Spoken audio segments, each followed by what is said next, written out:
일어났던 계기는 안디옥 교회에 어떤 사람들이, 유대로부터 내려온 사람들이 어떤 가르침을 시작했어요. 그것은 그리스도인이 되려면 일단 유대인이 되어야 된다라고 가르쳤습니다.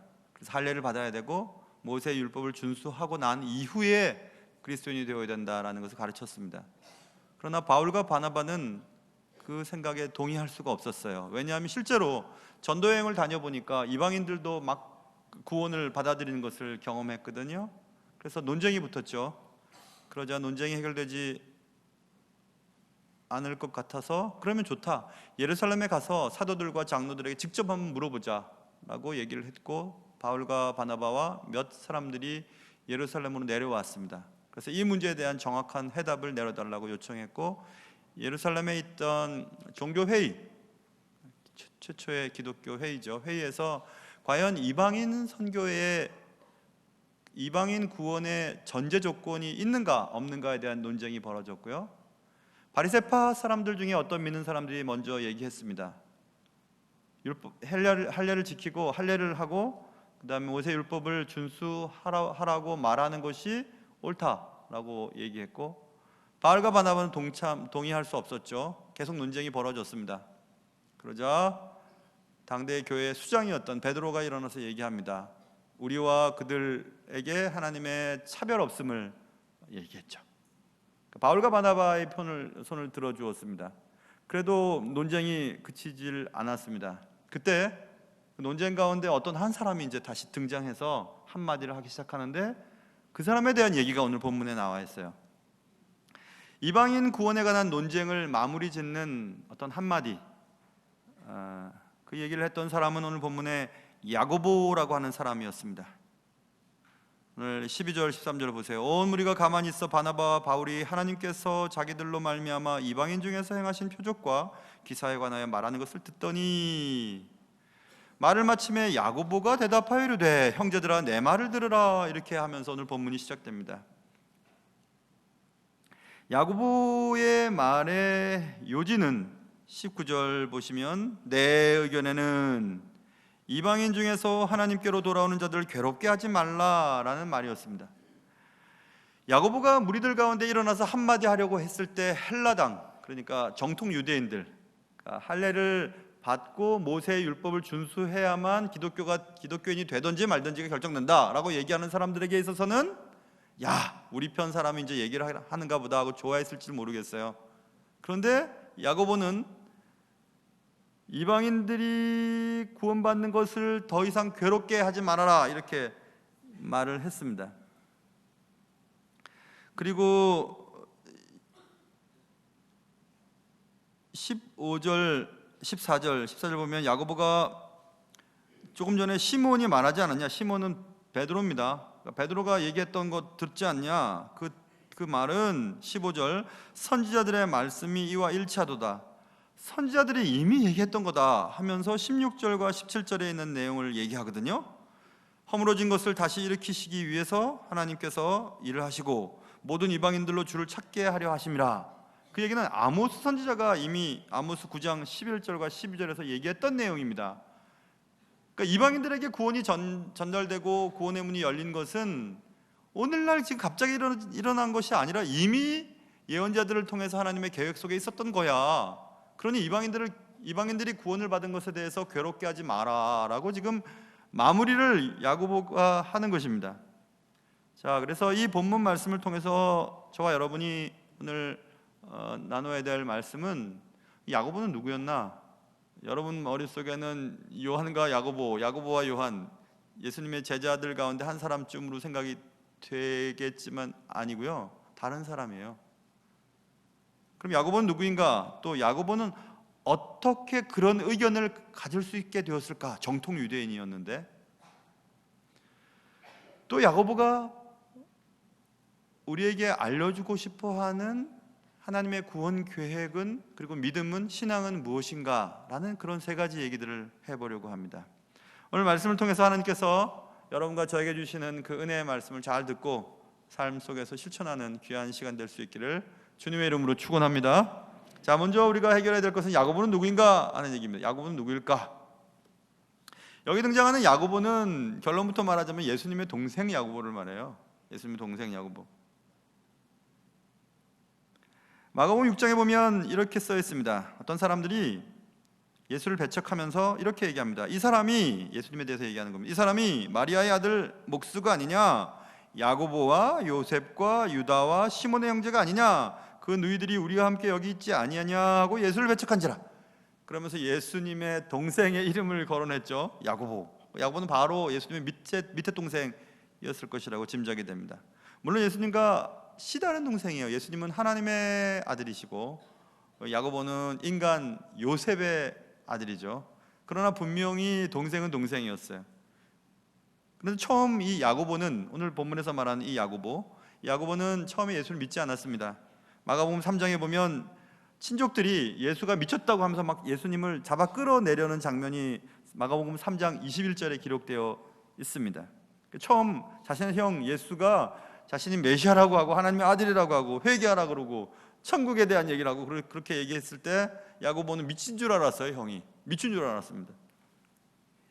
그러자 차츰 예수님을 믿게 되고 결국 예수 그리스도께서 돌아가신 이후 부활하신 예수님을 만나게 됩니다. 야고보가. 고린도전서 15장 4절과 8절에 이런 내용이 기록되어 있습니다. 장사 지낸 바 되셨다가 성경대로 사흘 만에 다시 살아나사 게바에게 보이시고, 게바는 베드로입니다. 베드로에게 보이시고 후에 12 제자에게와 그 후에 500여 형제에게 일시에 보이셨나니 그 중에 지금까지 대다수는 살아있고 어떤 사람은 잠들었으며, 그 다음 보세요. 그 후에 야고보에게 보이셨으며, 야고보는 예수님의 동생 야고보예요. 그러니까 아까 베드로에게 보이셨고 제자들에게 보이셨다. 그 후에 야고보에게 보였다. 예수님의 동생 야고보. 오늘 본문에 기록되는 야고보를 말해요.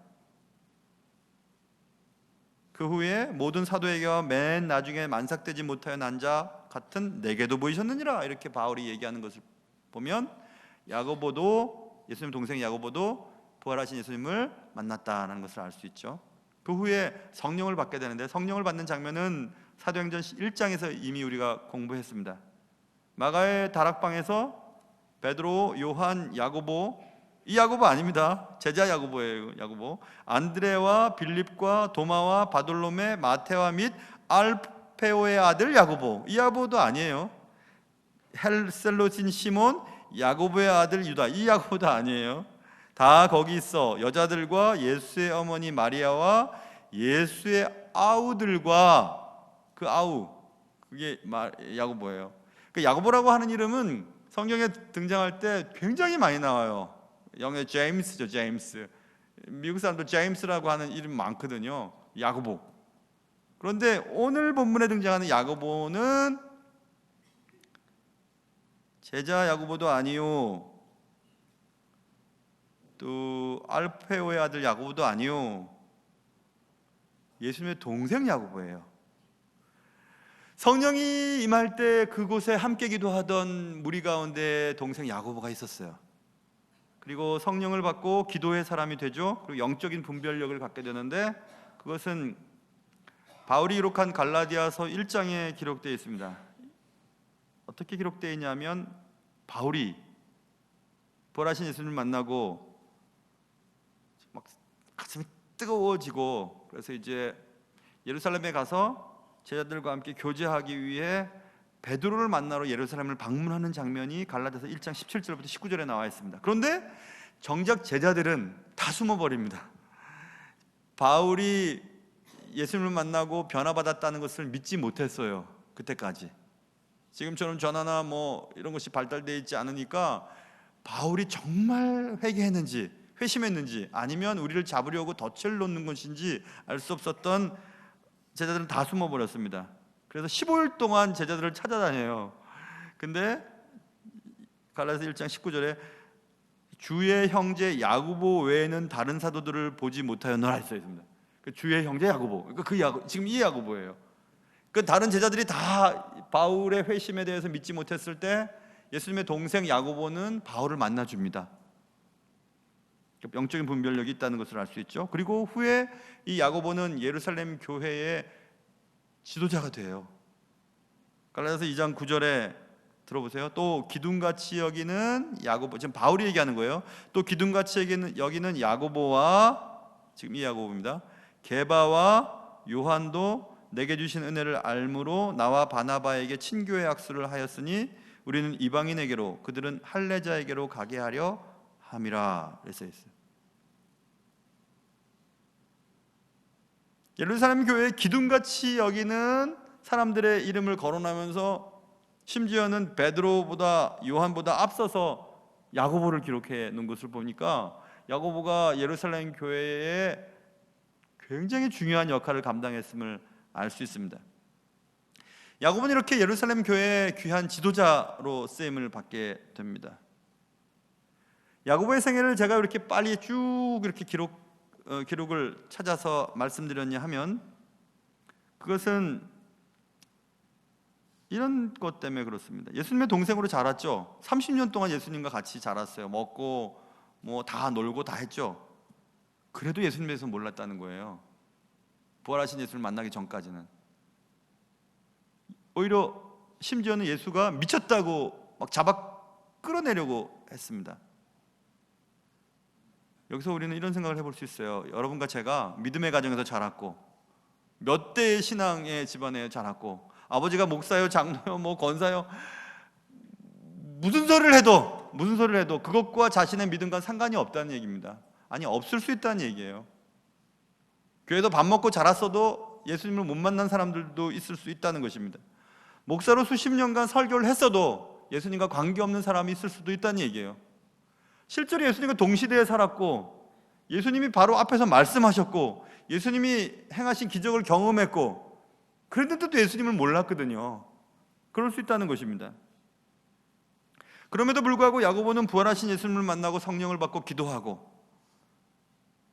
결국 교회의 훌륭한 리더가 되었죠. 예수님에 관해 잘 모르고 예수 믿는 일이 미친 짓이라고 생각하는 사람도 부활하신 예수님을 만나고 성령을 받고 기도하면 교회에 하나님 나라의 큰 인물이 될 수 있다는 사실을 여러분과 제가 잊지 말아야 할 것입니다. 처음엔 별 볼 일 없어 보여도 하나님께서 은혜 주시면 얼마든지 교회의 기둥이 될 수 있다는 사실을 기억해야 합니다. 여러분과 저의 마음속에 저 사람은 안 돼, 저 인간은 안 돼 라고 제쳐둔 사람이 있다면 다시 그들을 받아들이셔야 돼요. 저 인간은 안 돼, 나는 안 돼, 난 별 수 없어 라고 생각하는 것이 있다면 그것도 옳은 태도가 아닙니다.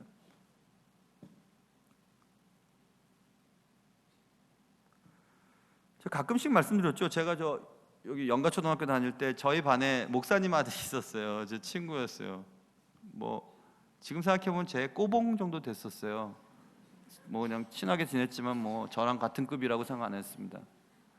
그런데 이 친구 아버지가 목사님이었거든요. 정확하게 기억이 안 나요. 저도 이제 영가교회였는지 홍남제일교회였는지 홍은제일교회였는지 아무튼 막 개척을 하시고 잘 뭐 힘들게 사셨던 아버님이 제 친구 아버님이셨어요. 친구가 제 꼬봉이 야 남우야 나 오늘 주일학교 가자고. 부모님이 교회를 그때 부모님 저희 교회를 안 다니셨으니까 저는 근데 교회 다니는 게 좋았어요. 여기저기 많이 다녔습니다. 예쁜 애들 없나 하고 돌아다녔어요. 그 애가 가자 그래서 한번 갔어요. 아버님이 목사님이셨거든요. 그리고 또 뭐 몇 주 갔더니 야외에 간다고 백년산에 올라가가지고 아이고 김밥도 뭐 몇 줄 안 갖고 와 김밥을 셋이서 나눠 먹고 한 줄 갖고 아이고 그때 그래 살기가 그랬죠. 그래서 제가 다짐을 했죠.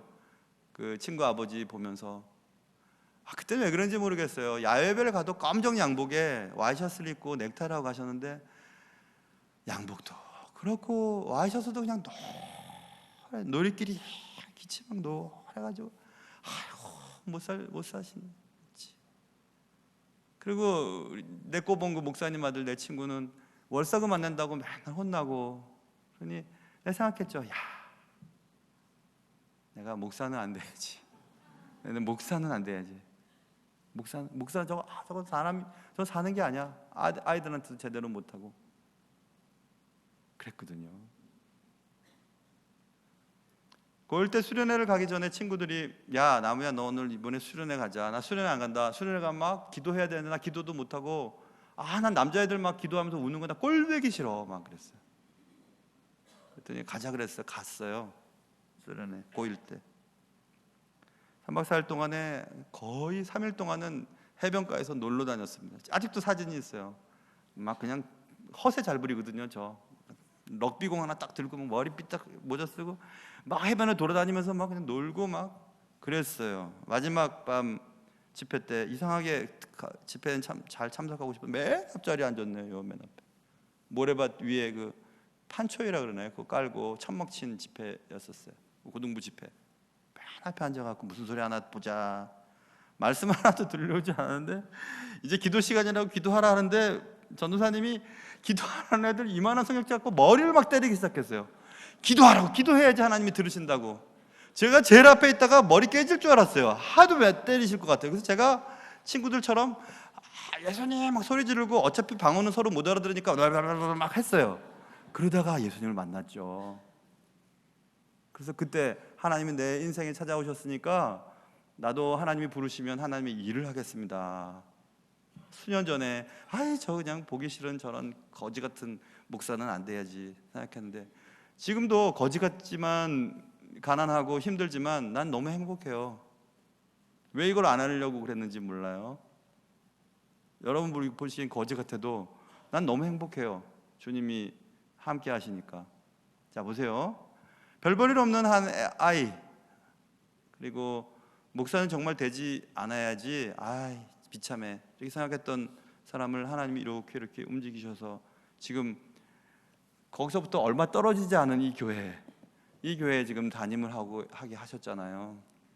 그러니 사랑하는 성도 여러분, 여러분과 제가 누군가를 볼 때 별 볼 일 없어 보이고 저 사람은 안 돼, 저 인간은 안 돼 라고 하는 사람이 있어도 그분에게 그렇다 말하면 안 돼요.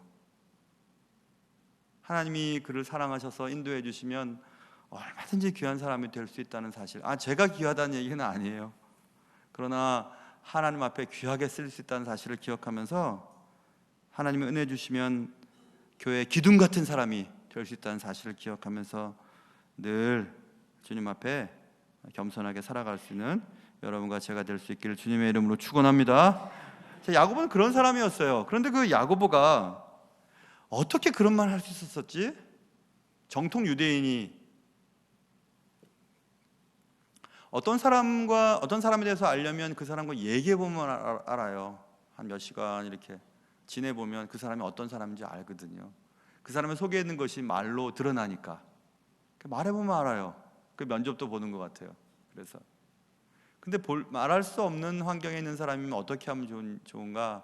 그 사람은 책을 읽어보면 알아요. 그 사람이 쓴 글을 읽어보면 알아요. 그 사람이 어떤 사람인가? 야고보는 지금 우리 곁에 있지 않아요. 그래서 야고보에 대해서 알려면 야고보가 쓴 글을 읽어보면 알아요. 야고보가 우리에게 남겨준 글이 있어요. 그것이 신약에 있는 야고보서예요. 야고보서는 예수님의 제자 야고보가 지은 것도 아니고 알페의 아들 야고보가 지은 것도 아니고 예수님의 동생, 오늘 본문에 등장하는 이 야고보가 지은 게 야고보서예요. 그 야고보서를 읽어보면 야고보가 하고 싶은 말이 무엇이었을까 알 수 있겠죠. 이렇게 종교회의가 벌어졌을 때 아니다, 이방인에게도 선교가 확장되어 있고 하나님의 주권이다. 이건 단지 우리가 해야 될 것은 오늘 본문에 써 있는 것처럼 우리의 삶이 중요한 것이다. 다만 우상의 더러운 것과 음행과 목매어 죽인 것과 피를 멀리하라고 편지하는 것이 옳으니, 삶이 중요한 것이지 구원을 어떤 조건에 의해서 받느냐 안 받느냐라고 하는 것은 우리의 권한이 아니다. 하나님은 이미 이방인들 향하여 문을 열어주셨다. 그것은 이미 구약의 예언자들을 통해서 이미 예언된 것이고, 지금 금방 얘기하지 않았냐? 바울이 우리와 그들을 차별 없이 대우하시는 것이 하나님이시다. 하나님의 은혜는 모든 이방인들에게 열려있다. 이렇게 말하는 것은 지금 얘기하는 것이 아니다. 이미 하나님의 계획 속에 있다. 이렇게 야고보가 알고 있었어요. 기가 막힌 것이죠. 그래서 야고보서를 우리가 읽어보면 야고보서의 주제는 믿음과 행위의 상관성에 관한 문제예요. 진정한 믿음은 반드시 행위로 증명되어야만 한다라는 것을 말하고 싶어 하죠. 그래서 말과 행동이 일치하는 온전한 신앙생활을 촉구하기 위해 쓴 책이 야고보서예요. 야고보서를 많이 읽어야 됩니다. 온전한 신앙생활을 촉구하기 위해서 우리는 어떻게 해야 되는가? 그것을 야고보서에 야고보가 기록하고 있는데 1장에 보면 쭉 훑어볼게요. 쭉 한번 해볼게요. 1장에는 성내지 말 것을 말해요. 그리고 속여서는 안 된다고 얘기합니다. 예수 잘 믿는 사람들은 감정 조절을 잘해야 됩니다. 사랑하는 성도 여러분, 예수 믿는 사람들이 막 흥분하고 막 그냥 싸우고 막 해볼까? 해볼래? 막 이렇게 하면 안 돼요. 예수 믿는 사람은 그렇게 안 돼요. 예수 안에 내 안에 예수가 살아계시면 그렇게 안 된다니까요. 성질 포악한 남편 예수 믿게 하는 게 제일 좋은 방법입니다. 다른 방법이 없어요. 그리고 정직하게 되죠. 예수 믿는 사람은 거짓말 안 합니다. 예수가 다 보고 계시는데, 하나님 다 알고 계시는데 어떻게 거짓말 쳐요? 그래서 성내기를 더디해야 되고 속이는 자가 안 된다고 1장에서 야고보서 1장에서 말씀하고 있습니다. 2장에는 차별하지 말 것을 말합니다. 어떤 사람도 차별해서는 안 돼요. 많이 배웠건 적게 배웠건 남자건 여자건 어느 나라 사람이건 상관없이 우리는 차별해서는 안 됩니다. 우리를 차별 없이 사랑하시는 주님을 생각한다면 그렇게 할 수 없죠. 3장에 보면 혀를 절제해야 된다고 말하고 있습니다. 거룩한 언어 생활이에요. 예수 믿으면 언어 생활이 달라집니다. 욕하고 막 그렇게 안 합니다. 그리고 4장에 보면 정욕을 제어해야 된다, 시기하지 말아야 된다, 겸손해야 된다, 비방하지 말아야 된다. 다른 사람과의 관계 속에서 우리의 삶의 태도를 말하고 있죠. 5장에서는 가난한 자를 돌봐야 된다, 오래 참고 인내해야 된다, 기도해야 된다. 그리고 마지막에서 마지막 글을 마치면서 야고보는 인내해라, 기도하라, 전도하라. 무엇으로? 삶으로 이렇게 말하고 있어요. 야고보가 당시 초대교회 교인들에게 또 우리에게 지금 당부하고 싶은 것은 믿음은 단지 구호나 감정이 아니다. 믿음은 행위나 삶으로 증명되어야 하는 것이다. 아니, 삶으로 증명되어야 하는 실체다 라고 야고보는 말하고 싶었던 것입니다. 그래서 야고보는 답답한 거예요. 구원의 전제 조건으로 할례를 받아야 되고 모세 율법을 지켜야만 된다. 아니다. 그런 걸로 막 싸우는 것이 지금 듣고 앉아있는 게 답답한 겁니다. 그게 중요한 게 아니고 예수를 믿고 안 믿고는 하나님의 주권이다. 예수 믿은 자로서는 이렇게 살아야 된다. 우리의 삶으로 예수 믿는 것이 증명되어야 된다. 그게 중요하다. 이것을 지금 말하고 싶었던 것입니다. 야고보의 가르침은 오늘날 우리에게도 여전히 유효합니다. 온전한 신앙생활은 믿는 대로 사는 것이다. 이것입니다. 우리가 예수에 대해서 아는 것과 예수를 믿고 사는 것이 같아야 된다 이것입니다. 아는 것 따로 사는 것 따로가 아니에요. 교회에서 생활이 따로 삶의 현장 속에서의 삶이 다른 게 아니에요. 아내한테 하는 말과 교회에서 저한테 하는 말이 똑같아야 되는 거예요. 남편에게 하는 행동과 교회에서 교우들끼리 하는 행동이 똑같아야 되는 거예요. 삶의 현장 속에서 나보다 밑에 있는 부하들에게 하는 행동과 교회에서 지내는 모습이 똑같아야 되는 거예요. 기도할 때 거룩한 언어를 사용해서 하나님께 기도하는 그 기도의 언어와 우리가 일상적으로 살아가면서 하는 언어가 같아야 되는 거예요. 그렇게 사는 것이 예수 믿는 사람의 특징이고 예수 믿는 것이 증명되어지는 것이지, 예수를 믿으려면 이렇게 해야 되고 저렇게 해야 되고 예수를 믿으면 이렇게 해야 되고 저렇게 해야 되고 그런 것을 듣고 앉아있기가 힘이 들었던 것입니다. 야고보의 가르침을 통해 우리가 수정하고 조정해야 될 것이 무엇인지를 발견할 수 있어야 됩니다. 야고보는 지금 논쟁하는 것을 듣고 앉아있었죠. 막 바리새파 사람들 중에 어떤 믿는 사람들이 이렇게 된다, 바울과 바나바가 또 이렇게 된다, 베드로가 이렇게 해야 된다, 막 얘기를 하는 겁니다. 그러면서도 그 문제가 해결되질 않았어요. 야고보는 답답한 거죠. 답답했습니다. 베드로가 분명히 얘기했죠. 하나님의 구원은 이방인이나 우리나 차별이 없다라고 결론을 내렸지만 그럼에도 불구하고 다툼은 쉽게 잔잔해지지 않았습니다. 그래서 답답해서 한마디 하기로 결심한 거죠. 야고보의 생각은 정확하고 간결합니다. 오늘 19절에서 내 의견에는 이방인 중에서 하나님께로 돌아오는 자들 괴롭게 하지 말아라. 내 생각은 이방인들이 예수 믿고 신앙생활 한다 그러는데 계속 뭘 해야 된다, 뭘 안 했으니까 안 된다라고 얘기하면서 괴롭게 만들지 말라는 것입니다. 원칙과 또 어떤 법을 따지면서 신앙생활 하려고 하는 사람들 힘들게 하지 말아라, 이렇게 얘기하고 있는 것입니다. 야고보는 믿음이 있노라 하면서 다투는 것을 보고 있을 수가 없었어요. 아까 제가 야고보서에 있는 내용들을 잠깐 살펴봤지만 핵심 구절은 몇 구절 됩니다. 야고보서 2장 14절에 잘 들어보세요. 내 형제들아, 만일 사람이 믿음이 있노라 하고 행함이 없으면 무슨 유익이 있겠냐? 그 믿음이 능히 자기를 구원할 수 있겠냐? 이렇게 질문을 던졌습니다. 얼마 전에 이렇게 차를 타고 가는데 우리 교회 앞에 있는 버스에서 나온 버스 같아요. 거기서 버스 정류에서 버스가 이렇게 지나가는데 옆에 광고문을 보니까 되게 웃었어요. 광고에 이렇게 써 있어요. 기운 내려고 전복을 샀는데 전복이 제일 기운이 없네? 이런 거예요. 기운을 내려고 전복을 사서 전복으로 먹고 기운을 내려고 전복을 샀더니요, 전복 이놈이 제일 축 처져 있는 거예요. 그러니까 이거 먹고 기운이 나겠냐? 그러니까 좋은 상품을 사야 된다, 이런 광고문이었어요. 되게 웃었어요. 그렇죠, 여러분. 아니, 뭘 먹고 기운을 얻으려고 샀는데 그게 제일 힘알이 없이 그냥 탁 쳐져 있는데 그거 먹고 기운 나겠어요? 우리가 믿음이 있다고 하는데 믿음 있는 행동을 하지 않는데 그런 믿음 가지고 구원받을 수 있겠냐? 똑같은 말이죠. 패러독스죠. 모순이에요, 모순. 사랑 누가 말했나, 그 가사인가, 노래? 사랑이라고 우리는 막 얘기하는데, 사랑이라고 얘기하면서 교회에서는 세상 사람들도 뭐 죄송해요, 술 먹고 뭐 해결하고, 에이 뭐 그럴 수도 있지, 턱 치고 맞고 뭐 싸우고 해결하고 보는데 교회 해결도 잘 못돼요. 이렇게 하고 있고 말이에요. 그래서 세상 사람들이 야, 그런 사람 가지고 무슨 세상을 구원해? 니네나 잘해라, 니네나. 이렇게 얘기 안 하겠어요? 세상 사람들도 하는 일들도 못하면서 무슨 형제요 자매요, 뭐 우리는 한 형제라고 피를 나는 형제라고, 예수의 사랑입니다, 사랑합니다 형제님, 그런 말 합니까? 마음에도 없는데 딸랑딸랑 손님 반갑습니다 하는 사람은 똑같죠. 믿음을 가진 자에게 행함이 없다면 그 믿음은 처음부터 잘못된 것이라 야고보는 야고보서에서 계속 얘기합니다. 어떤 사람이 있었는데 어떤 사람이 지금 되게 힘든 것 같아요. 근데 그 사람에게 평안하십시오 얘기해요. 그리고 추우면 덥게 하십시오 얘기해요. 배고프세요? 배부르게 하십시오 이렇게 얘기해요. 말만 하는 거예요. 근데 그 몸에서 쓸 것을 채워주지 않으면 무슨 일이 있겠냐. 우리 예수 믿는 사람들 혹시 그러지는 않나 한번 생각해 봐야 돼요. 지금 당장 세상 사람들은 죽어가고 힘들어하는데 예수의 사랑 얘기만 하는 겁니다.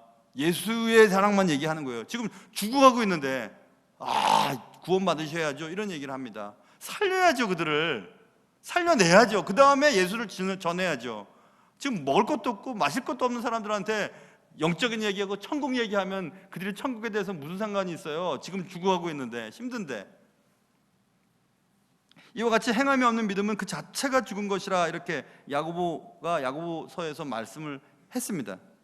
왜 이런 얘기를 했을까요, 여러분? 바울이 믿음, 갈라디아서와 로마서에서 믿음으로 말미암아 구원을 얻는다, 그런 것들 때문에 초대교회 사람들이 팽배했어요. 그래, 믿음이 좋지, 믿음이 중요하지, 믿으면 돼라고 다 읽었던 그들에게 야고보 사도가 믿는데도 믿는 사람답지 않게 사는 것을 보니, 아니야, 진짜 믿음은, 그래, 믿음의 문은 확 열려있지, 구원의 문은 확 열려있지, 이방인들에게도 열려있지, 그러나 진짜 믿고 구원받는 그 믿음은 행위를 보면 안다 라고 딱 얘기를 한 겁니다. 그래서 야고보서와 히브리서가, 로마서가 또 히브리서가 이렇게 부딪히는 것 같지만 부딪히는 얘기가 아니에요. 구원의 문은 열려 있습니다. 그러나 우리가 구원받는 믿음은 행위로 증명되어야만 해요. 누구든지 봐도 저 사람 예수 믿는 게 맞네, 예수 믿는 사람 같아 라고 여겨야 합니다.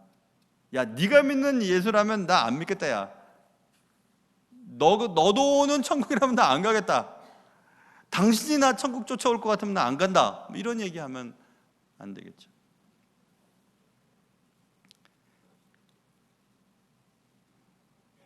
믿음이 있다고 하면서 혹시 행위로는 부인하고 있지는 않을까, 우리가 한번 생각을 해봐야 됩니다. 이렇게 생각하면 될 것 같아요. 야고보가, 예수님 동생 야고보가 다시 살아나셔서 우리 교회에 오셨어요. 아니면 여러분의 삶의 현장에 가셨어요. 여러분이 일하는 삶의 현장, 또 여러분의 집을 방문하셨어요. 그리고 가만히 보고 계시는 거죠. 그러면서 우리에게 그런 말씀하지 않으실까요? 저에게 혹은 여러분에게, 야, 믿음 있다고 넌 말은 하고 교회 다닌다고 목사라고 하는데, 야, 네 삶을 보면 아닌 것 같아. 네가 진짜 믿는다면 너의 삶으로, 행위로 한번 증명해 볼 수 있겠니? 너 예수에 대해서 아는 것도 참 많더라. 성경 요절도 잘 외우고 뭐 교회에서 하는 일들도 잘하고 찬송가도 막 잘하던데 근데 그렇게 사니? 이렇게 물어보신다면 어떡하시겠어요? 아골골짝 빈들에도 복음 들고 가오리다. 주님을 위해서 조그만 손에도 우리가 입고 싶지 않은 게 우리 아닙니까? 주의 나라를 위해서 조그만 손에도 보지 않으려고 하는 것이 혹시 우리는 아닐까요? 야, 난 널 위해서 모든 걸 다 줬어. 예수님 말씀하시는데 내 자존심 상하는 한마디 한 교인을 용서를 못하는 겁니다. 뭐 여러 가지 일 때문에 싸울 수도 있었죠. 뭐 싸우고 갈라질 수도 있지만 끝까지 다시 안 보려고 해요. 뭐 믿는 겁니까? 그게 뭐가 예수 믿는 거예요? 뭐 구원받은 사람들의 모습입니까? 아니에요. 적어도 야고보의 말을 듣자면 그런 건 아니죠. 지금 바리새파 믿는 사람들과 유대 정통주의자들은 구원의 조건, 전제 조건으로 뭐 할례를 받아야 된다, 모세 율법을 준수해야 된다가 원칙 같은 거 자꾸 따졌지만 그들이 이렇게 살지를 못하는 것을 보고 야고보가 차라리 너의 삶을 좀 거룩하게 살아라고 지금 얘기하고 있는 것 아닙니까? 여러분과 저의 삶의 현장 속에 또 여러분의 가정 속에 야고보가 방문하셔서 야, 뭐 그딴 것 갖고 그렇게 다투냐 라고 말씀하실 것 같은 것은 없으십니까? 야, 뭐 그딴 거 갖고 다투니? 뭐 그딴 거 갖고 그렇게 화를 내냐? 그런 건 혹시 없으세요? 그리고 나를 보고 야고보가 답답해서 한마디 하지 않으실까요? 좀 제대로 살아라고 말입니다. 답답해서 한마디 하실 것 같습니다. 우리는 이 문제에 대해서 좀 많이 생각해 봐야 할 것 같습니다. 그래야 조금 더 제대로 된 그리스도인으로 살 수 있지 않을까. 물론 구원을 받을 수 있을 거예요. 어떻게 살든지. 그러나 우리의 구원이 하나님을 기쁘시게 하고 다른 사람들을 살리고 천국 상급이 기대되는 그런 귀한 믿음의 삶을 여러분과 제가 살아갈 수 있기를 주님의 이름으로 축원합니다. 기도하겠습니다. 사랑하는 주님, 답답해서 야고보가 한마디 합니다. 뭐 그렇게 중요하냐? 원칙이 그렇게 중요하냐? 하나님이 열어놓으신 구원에 대해서 왜 그렇게 너희는 따지고 또 따지고 따지냐? 구원받음은 행위로서 증명될 터이니 거룩한 삶을 유지하길 바란다. 이렇게 야고보가 한마디 했습니다. 오늘 우리도 마찬가지인 것 같습니다. 예수 믿는데 뭐 그렇게 따지는 게 많고 원칙은 많고 교회마다 전통은 많고 혹은 교회마다 또 여러 가지 기득권들은 많은지 예수 믿는 게 뭐 그렇게 힘든지 우리는 우리 자신을 돌아보고 또 우리가 속해 있는 공동체와 교회를 돌아보면서 우리의 삶이 정말 주님 믿는 사람답게 살아가고 있는지 돌아보게 하시고 야고보가 또 믿음의 선배들이 우리의 모습을 보고 답답해하지는 않을지 돌아보며 하나님 앞에 진실한 그리스도인으로 날마다 응답하는 삶을 살게 하여 주시옵소서. 귀하신 예수님의 이름으로 기도합니다. 아멘.